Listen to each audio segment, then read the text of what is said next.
Hi guys, how are you? Nesse novo vídeo do Inglês no Teclado, vou falar sobre um assunto muito interessante que envolve o uso de contrações em inglês. Em um outro vídeo aqui no nosso canal no YouTube, eu já falei sobre como utilizar as contrações em inglês. Se você ainda não assistiu esse vídeo, eu vou deixar o link aqui embaixo na descrição para que você possa acessá-lo. Desde as primeiras aulas de inglês, a gente aprende sobre o uso de contrações. E as contrações, elas ocorrem em diversas línguas. Em português, eu posso dizer uma gota d'água, que nada mais é do que uma gota de água, mas é muito mais comum a gente ouvir as pessoas dizendo uma gota d'água. Em francês eu posso muito bem dizer Je m'appelle Daniel. Em espanhol eu posso dizer Soy del Uruguay. Então o que acontece é o seguinte, pessoal. Apesar das contrações existirem em diversas línguas, a gente tem que aprender a respeitar a regra, as particularidades de cada língua. Em inglês, as contrações ocorrem com muita frequência. É por isso que eu posso dizer I am Daniel. Ou, aplicando a contração, fica I'm Daniel. Eu também posso dizer que uma pessoa é bonita, né? Uma mulher é linda. She is beautiful. Ou, empregando a contração, she's beautiful. Empregando o verbo auxiliar will, temos I will help you. Então eu estou dizendo aqui o quê? Eu irei lhe ajudar. Ou eu posso também dizer I'll help you, aplicando a contração entre o pronome pessoal I e o verbo auxiliar will. Virou I'll help you. O interessante é que, na maioria das vezes, o estudo de contrações em inglês fica focado na questão de como executá-las. Então a gente acaba, tendo uma percepção, ou seja, fica meio que subentendido que as contrações elas podem ser usadas ou não, como se fosse algo facultativo. Só que esse livre-arbítrio ele nem sempre prevalece. Isso porque determinadas contrações, como elas foram usadas ao longo de vários anos, elas acabaram virando convenções. Ou seja, elas acabaram virando contrações obrigatórias. Isso é muito comum. O uso de determinadas palavras, ele acaba sendo moldado de tal forma que as pessoas passam a usar um determinado padrão que, apesar de, na regra gramatical, no inglês normativo, apesar de não existir essa previsão na regra gramatical propriamente dita, ela acaba sendo empregada por todos no dia a dia. E aí resta você simplesmente acatar essa regra. Por exemplo, a gíria what's up. Então a gente diz no dia a dia, quando, por exemplo, a gente quer cumprimentar alguém, você pode falar Hey man, what's up? How you doing? Então você pode dizer, e aí cara, como é que vai, Como é que vão as coisas? What's up, então, contém o sentido de e aí, qual é, e coisas do tipo. Nesse caso, não estou falando, pessoal, do aplicativo WhatsApp, que é diferente. Inclusive, outro dia, a gente postou um texto no blog Inglês no Teclado, em que a gente explicou sobre a diferença entre o uso de WhatsApp, que é o nome do aplicativo, e a gíria WhatsApp. Há, de fato, uma espécie de relação entre as duas, mas aqui vamos apenas focar na gíria WhatsApp. Então você, por exemplo, pode utilizar WhatsApp com o sentido de e aí, qual é, e coisas do tipo. Acontece que no dia a dia não é comum as pessoas, dentro desse contexto em que a gente cumprimenta as outras, utilizar, por exemplo, what is up? What is up? Então no dia a dia a gente simplesmente diz what's up? Então você vai unir o pronome interrogativo what com o verbo to be is. What's. E aí a gente diz what's up?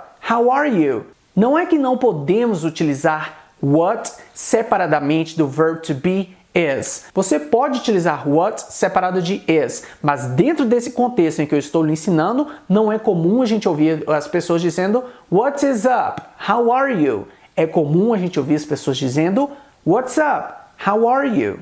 Falando sobre perguntas em inglês, a gente pode estruturar algumas perguntas, como por exemplo, do you like chocolate? Eu estou lhe perguntando, você gosta de chocolate? Repetindo, do you like chocolate? Perceba que essa minha pergunta é uma pergunta que está na afirmativa. Outro exemplo, why is he here? Repetindo, why is he here? Eu estou perguntando, por que ele está aqui? Why is he here? Então, nesses dois casos que vimos aqui de perguntas, se tratam de perguntas na afirmativa. A gente também pode fazer perguntas na negativa. O que acontece é que a diferença entre perguntas na afirmativa e perguntas na negativa é que no caso das perguntas na negativa, a gente simplesmente inclui um tom de surpresa, né? Ou talvez de espanto, porque estamos, né, surpresos com algo. Isso também acontece na língua portuguesa. Quando você pergunta para alguém, você não gosta de chocolate? Você está demonstrando o quê? Surpresa. Talvez a pessoa fez uma cara feia, ou talvez ela disse que não gosta de chocolate. Pensando nisso, você pode perguntar em inglês: Don't you like chocolate?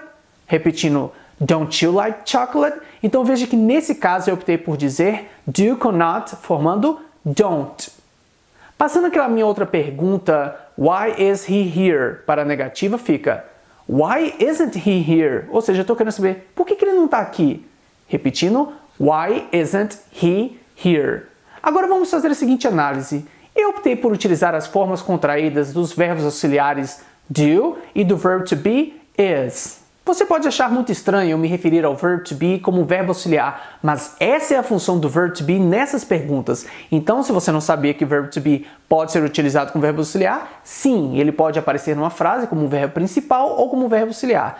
Mas de qualquer forma, voltando ao que eu ia dizendo, perceba que nas frases eu disse Don't you like chocolate? Eu não disse Do you like chocolate na afirmativa. Eu optei pela forma negativa da pergunta, porque como eu disse, eu quis demonstrar surpresa. Don't you like chocolate? Agora um detalhe interessante, pessoal, é que não é nada comum eu pegar e separar do da palavrinha not. Temos aqui uma contração nessa pergunta, don't, mas no dia a dia ninguém costuma dizer algo como Do not you like chocolate? Repetindo, Do not you like chocolate? É até estranho para mim, né? É até um pouco difícil tentar dizer isso em inglês. Do not you like chocolate? Então, no dia a dia, é muito mais preferível você dizer Don't you like chocolate? Então, temos aqui um exemplo de contração obrigatória, né? Lembrando, pessoal, que quando eu estou dizendo aqui contração obrigatória é porque é uma questão de quê? Convenção. Talvez a regra gramatical ela pode até não prever isso, mas no dia a dia é muito difícil alguém dizer algo como Why is not he here? Porque no dia a dia a gente opta por dizer Why isn't he here? Em que eu optei por fazer uma contração entre o verbo to be no seu formato is com a palavrinha not. Why isn't he here? Outro exemplo clássico é o uso de let's. A gente pode utilizar let's na sua forma contraída quando a gente quer dar sugestões do que deve ser feito. E nesse caso, a gente está se incluindo na sugestão. Como assim, Daniel? Ora, na nossa língua a gente costuma dizer coisas como vamos fazer isso ou vamos fazer aquilo. Então o operador let's, na sua forma contraída, é justamente utilizado para dar recomendações quando a gente está se incluindo nessa ação. Você pode dizer em inglês, let's go for a beer. Repetindo, let's go for a beer. Então você está sugerindo, né? Você está dando uma recomendação, você está fazendo um convite para alguém. E aí, vamos tomar uma breja, vamos tomar uma cerveja. Let's go for a beer. Você também poderia dizer, let's go guys, ou seja, dando aquele comando, né? No sentido de, e aí galera, vamos nessa? Let's go guys. Não sei se você sabe, mas let's é nada mais nada menos do que a contração entre a palavra let e us. Então let's é a contração entre let e us. Como eu expliquei nesses primeiros exemplos, a gente deve optar pelo formato contraído, let's, e não dizer let us.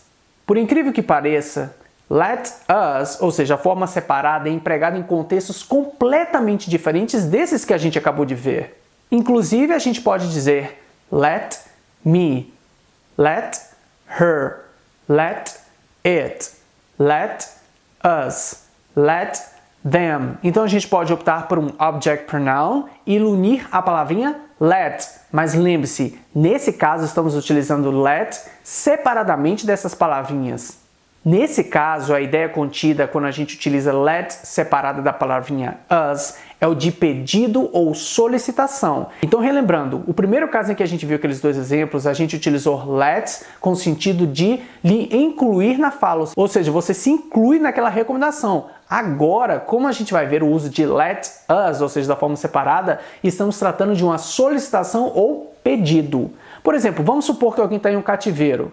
Né? Alguém foi sequestrado e ela está lá num cativeiro. Ela pode gritar para os bandidos que a sequestraram, let me go. Então ela está pedindo, por favor, me deixe ir. Let me go. Se a pessoa foi sequestrada com mais uma, né? Digamos que está ela, a mãe e o pai. Ela pode gritar let us go. Então, nesse caso, us faz referência a ela e mais pessoas. Let us go. Então, nesse caso, a gente utiliza let separado de us quando estamos fazendo uma solicitação ou um pedido. É o mesmo caso de, por exemplo, quando você quer que alguém lhe mantenha atualizado, lhe mantenha informado sobre algo. Por exemplo, seu amigo fez uma viagem muito longa de carro, pegou uma estrada muito perigosa, e aí você quer lhe pedir que ele lhe avise assim que chegar. Ou talvez você quer que o coordenador do seu curso lhe avise quando uma matéria estiver disponível. Nesse caso também se trata de o quê? De um pedido ou de uma solicitação. É por isso que a gente deve optar pelo formato please let me know. Então quando você diz please let me know ou diz please let us know, você está fazendo solicitação aqui no sentido de por favor me mantenha atualizado. Nesse caso em particular, a gente deve optar por let us, ou seja, a forma separada, pois como eu disse, se trata de um contexto completamente diferente de quando optamos pelo formato contraído. É por isso que é muito difícil alguém dizer coisas como let us go for a beer, né? Você quer ali fazer um convite, né? Chamar a pessoa para tomar uma cerveja. Let us go for a beer. As chances de alguém dizer let us go for a beer são muito pequenas. Da mesma forma, dificilmente alguém dirá algo como please let's know, ou seja, você deve empregar a forma contraída de let us em um contexto e deve empregar a forma separada de let us em um outro contexto. Então é isso, galera. Essas foram algumas dicas bem rápidas sobre o uso de contrações obrigatórias. Lembre-se que não se trata talvez de uma regra formal, uma regra normativa. Se trata apenas de uma questão de convenções. Caso você tenha alguma dúvida sobre esse vídeo, eu gostaria de fazer algum comentário, esclarecer alguma dúvida, deixe sua mensagem aqui embaixo na seção de comentários que eu vou fazer questão de responder. Se esse é o primeiro vídeo que você está assistindo aqui no nosso canal, eu gostaria de te convidar para se inscrever aqui no meu canal do Inglês no Teclado no YouTube e também gostaria de pedir a todos vocês que não se esqueçam de curtir esse vídeo. Thank you for watching and I'll see you next class. Bye!